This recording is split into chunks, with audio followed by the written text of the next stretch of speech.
Àwọn mìíràn jẹ́wọ́ wípé Ògún lọ́lọ́run wọn. Àwọn mìíràn jẹ́wọ́ wípé Ṣàngó lọ́lọ́run wọn. Àwọn mìíràn jẹ́wọ́ wípé Èṣù lọ́lọ́run wọn. Àwa jẹ́wọ́ rẹ̀ pé ìwọ lolúwa Ọlọ́run.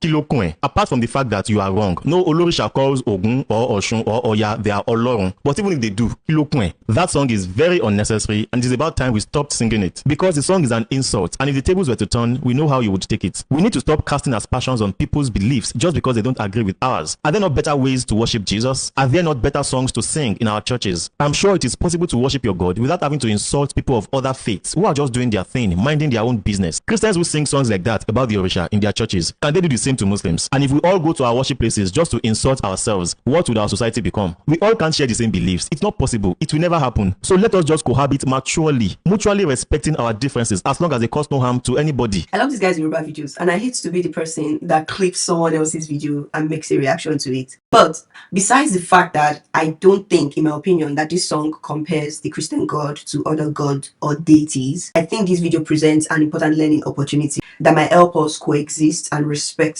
the religion and choices of each other in the society. And I completely get where that feeling comes from. Nobody wants to feel like their faith, their beliefs, or their choices are considered inferior or substandard based on someone else's principles or someone else's standard. Nobody likes to feel like that. But it's important for both Christians and non-Christians to understand something that is fundamental to the Christian faith and why Christians believe what they believe, or why they might come off as feeling like their God is superior to other gods. And that is this: the Christian faith doesn't just teach that God is simply the best, or God is simply the strongest, the biggest among other gods. The Christian faith teaches that the Christian God is the only one true God. It believes and teaches that our God is the only God that exists. And this is supported in many Bible verses. For example, in Deuteronomy chapter 6 verse 4, it says, "Hear, O Israel, the Lord our God, He is one." Isaiah chapter 45 verse 5 also says, "I am the Lord,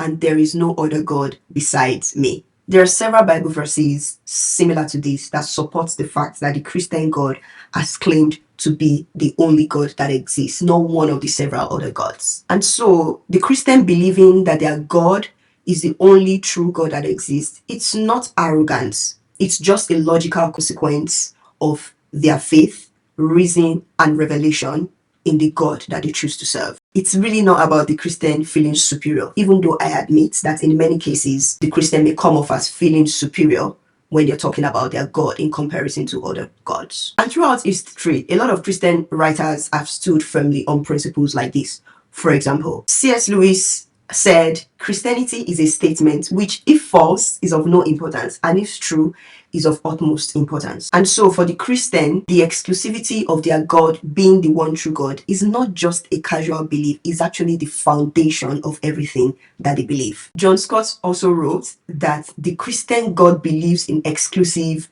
loyalty, and that other religious claims can't all be true all at once. It means that if the Christian God has to be true, ultimately, all other religious claims cannot all be true, at least at the same time, all at once in this lifetime. One other Christian writer that I love so much, Tim Keller, says, "Truth by nature has to be exclusive. If the truth does not exclude, then it stops being the truth." And that means that for the Christian God to be true to what he says he is, he actually has to exclude the existence and the realness of other gods. And so I say all this to say, when Christians proclaim and profess the exclusivity of their God, it's not because they want to stomp on other gods. It's just a logical consequence of the foundation of the faith that they believe in. And I'm going to also say that a lot of Christians that proclaim this also have a real experience and revelation to support this belief. So it's not just because the religion says so, it's because they have experience to support. And we notice it even in many people that convert from other religions into Christianity. They reveal this because they've experienced this. And I like to make it clear that as a Christian, I am not encouraging other Christians to go around comparing their God to other gods, stomping on other religions, or claiming that their God is superior. If anything, I'm not even claiming that the Christian God is superior.